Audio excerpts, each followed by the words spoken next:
Welcome to the Red Pill Sales Podcast, where we cut through the crap and give you the no BS approach to sales, so you can get your deals closed and keep your reputation intact while doing it. I'm your host, Eric Nelson, founder and CEO of Red Pill Sales.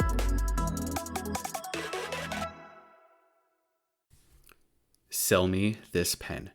Now, this is the classic interview sales exercise made famous by The Wolf of Wall Street.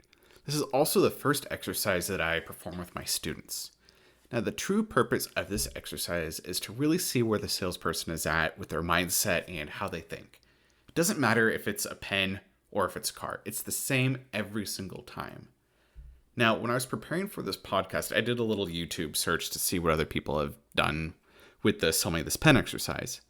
And I was really shocked when I saw a very famous quote-unquote sales trainer get it completely wrong. So here's what they did. He was sitting at a table with a bunch of other people, trying to look natural, when it was pretty obvious that it was completely staged and completely scripted. Now, this guy took a pen from his pocket and turned over to the guy and said, "What do you like about this pen?" Now, the guy turned to him, gave a few scripted responses. Then the sales trainer said, "Now, how much would you pay for this pen?" And the guy said, $100. Sales trainer looked to him and said, "Sold." That's how you sell a pen. Oh my gosh, I just put my face in my hands and just about yelled at the screen. What kind of dog food is this guy trying to sell? That's not how it's done on any level. Nothing but a cheap trick meant to make you look smart and clever. But then as I dug deeper, I saw several other sales trainers trying to push the same strategy. Now, if you've ever wondered why I created Red Pill Sales, it's because of garbage like this, to combat the false and damaging sales tactics that don't work. Now, back to my students. When I do this, I get some pretty interesting responses from them. "This pen is so amazing, it'll write upside down and underwater." Or, "This pen will work in space." Must be trying to sell to Elon Musk. "This pen will cure your ED and help you find true love." Or, "You'll be able to write better than Shakespeare and Stephen King." Sounds pretty scary to me. But what are all these statements missing?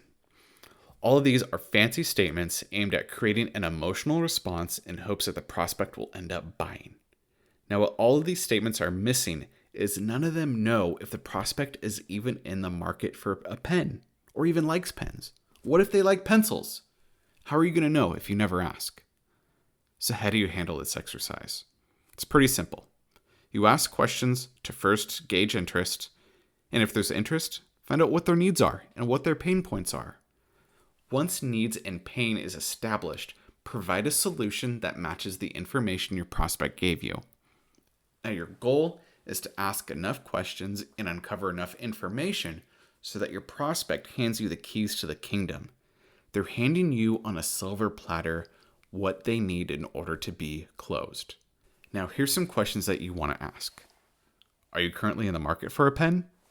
This is always the first question I ask. The reason I ask this is I want to qualify my prospect to make sure they're even someone I want to talk to.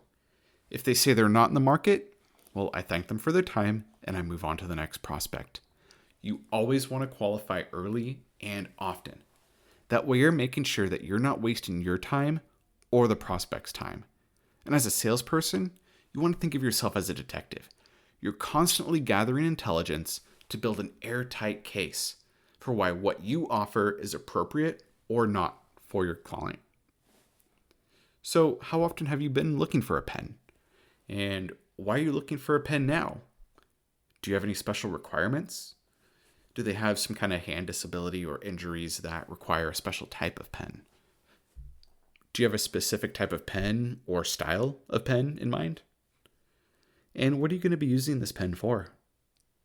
Do you have a budget in mind for your pen purchase? Realistically, you could create over 100 different questions for this exercise. But in the end, it all comes down to establishing if there's a need, digging deep into that need, and offering a solution based on the information they gave you. Then closing the sale. Now for the close, it's really simple. So, John or Sally, based on everything you told me, can I have a recommendation? Now they're going to say yes, and you're going to say, well, I think the Mont Blanc JFK blue pen would be perfect based on the 3 to 5 requirements that you gave me. How does that sound to you? And if they say it sounds great, move on to the close. If they say no, it doesn't sound great, you're going to want to find out why, and then you're going to loop back to their needs and their pain, and then you're going to want to go from there. And if they say yes, you're going to say, great, would you like to get that taken care of today? They're going to say yes, deal closed, take payment, the end. That's how you close a pen or anything else the right way. Don't listen to any other gurus or any other sales trainers tell you anything different.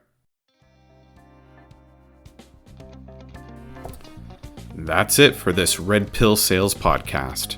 Don't forget to leave me some feedback on iTunes, YouTube at Sales Entertainment, or SoundCloud, and let me know what you think. Also, check out my online sales training platform, the Red Pill Sales Masterclass. 10 videos, as well as access to my private Facebook group, where I dive deep into issues that you're facing in your business. You can sign up for the course and get my book Closed, The No BS Approach to Sales, at my website, redpillsales.com.